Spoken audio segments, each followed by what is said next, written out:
थर्रा जाता था पूरा इलाका, पूरा जिला।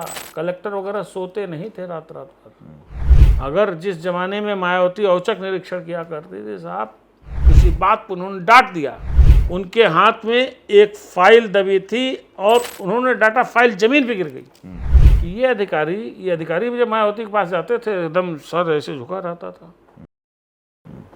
आज या इधर के कुछ सालों में जो एक सामान्य तौर पर बात कही जाती है कि ब्यूरोक्रेसी बेअंदाज हो गई है, ब्यूरोक्रेसी सबसे ज़्यादा शक्तिशाली हो गई है, सर्वशक्तिमान हो गई है।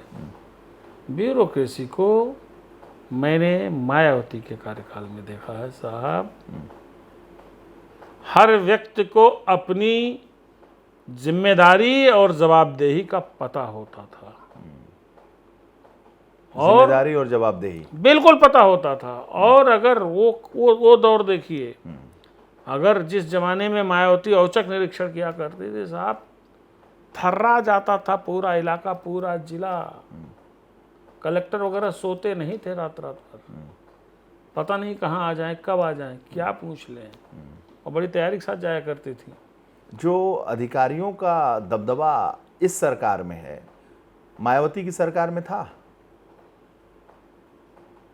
देखिए, मायावती की सरकार में दबदबा तो अधिकारियों का नहीं था,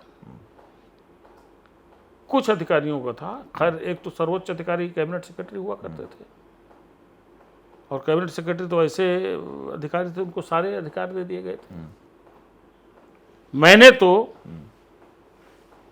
कैबिनेट सेक्रेटरी रहे शशांक शेखर सिंह के कमरे में एक प्रिंसिपल सेक्रेटरी को किसी बात पर उन्होंने डांट दिया, शायद उन्होंने बुलाया, आने में देरी हो गई, उनके हाथ में एक फाइल दबी थी और उन्होंने डाटा, फाइल जमीन पे गिर गई। बहुत सीनियर आईएएस अफसर थे, प्रिंसिपल सेक्रेटरी स्तर के आईएएस अफसर थे, बाद में भारत सरकार में सचिव स्तर पर तैनात रहे। तो दबदबा तो उनका था, और कुछ और अधिकारी ऐसे थे। लेकिन फर्क क्या था कि ये अधिकारी जब मायावती के पास जाते थे एकदम सर ऐसे झुका रहता था। बहुत बार मैंने देखा, अपनी आंखों से देखा है कि मायावती के सामने साहब निगाह मिलाने की हिम्मत अधिकारियों को नहीं होती थी कि आंख से आंख मिला करके बात कर लें, एकदम झुक करके बात करना। और ये अधिकारी, इनका जलवा इतना था कि जिले का DM, SP, IG, commissioner, ADG वो दब के रहते थे। कारण है कि पता नहीं कब कहाँ का हिसाब ले लिया जाए, किस चीज़ पर सवाल जवाब कर लिया जाए। क्योंकि मायावती ने एक तरीके से इन जिम्मेदारियों को कुछ अफसरों में बांट दिया था। वैसे तो जिम्मेदारी अफसरों में हमेशा बांटी जाती है, लेकिन वे अफसर उनके भरोसे के थे, और वे अफसर खुद उनसे उतना डरते थे जितना उन अफसरों से उनके नीचे के अफसर डरते थे। तो एक इस तरह का सिस्टम उन्होंने बनाया था। लेकिन फिर फाइनली वही बात हो जाती ना, ये पैसे का लेन देन, पैसे की कमाई, पैसे का ये आदमी को उसकी तमाम अच्छाइयों को फिर बुराई में बदल देता है, और फिर जो उसकी एक बड़ी उन्नति होती है वो अवनति में आ जाती है। एक जो औरा होता है वो फिर शिथिलता में, शैथिल्य में बदल जाता है। मायावती क्या था? मायावती जैसा जलवे वाला चीफ मिनिस्टर बहुत कम हुए हैं। डरते थे लोग, और जो लोग उनके भरोसे के थे वो भी ऐसा नहीं है, वो भी टू द पॉइंट काम करते थे। उनको मालूम है कि हमको बहन जी को फीडबैक देना है, और सही फीडबैक देना है। गलत अगर दे दिया, अगर मैंने फैजाबाद मंडल के किसी अधिकारी के बारे में गलत दे दिया और उनको किसी और जरिए से ये जानकारी मिली कि हमने गलत फीडबैक दिया है, तो फिर हमको कस दिया जाएगा, टांग दिया जाएगा। इसलिए चीज़ें थोड़ी सी ठीक पे चलती थी। लेकिन फिर वही बात, कौन राजनेता है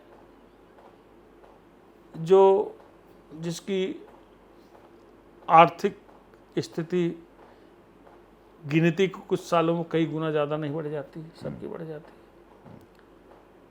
है। लेकिन इसकी वजह से हमने उत्तर प्रदेश में किसी को आसमान से लटक करके नीचे पहुंचते हुए नहीं देखा है, सिवाय मायावती के। या तो हो सकता है कि कुछ ज़्यादा ही हो गया, अति हो गई।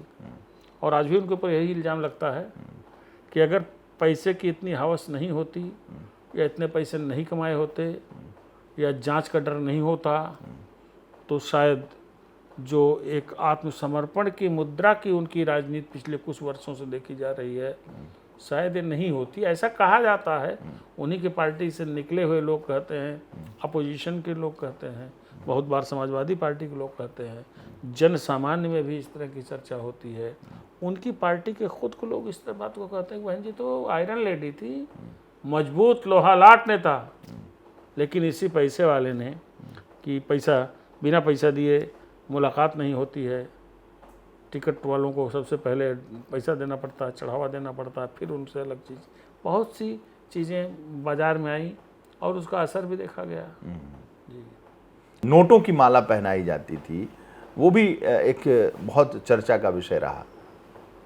देखिए, नोटों को लेकर के मायावती की बदनामी तो हमेशा हुई है, इसमें कोई शक नहीं, लेकिन नोटों की माला का कोई बहुत अर्थ मुझे समझ में नहीं आता। इतने नोटों से किसका क्या होता है साहब।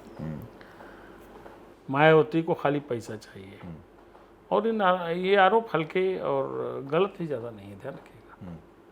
मेरा बहुत शुद्ध तौर पर मानना है कि मायावती आज भी सियासत में चमक रही होती, जिस तरीके के प्रयोग उन्होंने किए, जिस तरीके से सरकारें अपनी चलाने की कोशिश की, लेकिन उन पर जो यही धन संग्रह के जो आरोप लगे, मुझे लगता है कि उसी में उनकी राजनीति बहुत नीचे चली गई। इतनी नीचे चली गई कि आप कल्पना कीजिए कि जिस बसपा के बिना उत्तर प्रदेश की राजनीति की बात हमेशा अधूरी रहती थी, उस पार्टी का एकमात्र विधायक इस वक्त उत्तर प्रदेश की असेंबली में है। और जो बसपा 2007 से लेकर 2012 तक 5 साल पूर्ण बहुमत की सरकार जिसकी रही इस उत्तर प्रदेश में, उसके 2 साल बाद ही हुए पार्लियामेंट्री इलेक्शन में उसका हाथी जीरो पर ठहर गया। और अखबारों की कुछ अखबारों की हेडलाइन मुझे याद है, हाथी बोला पों, हाथी बोला पों, और पों के आगे एक बड़ा सा जीरो, बिग जीरो। तो ये सब चीज़ें हैं, और इसमें मेरा अपना मानना है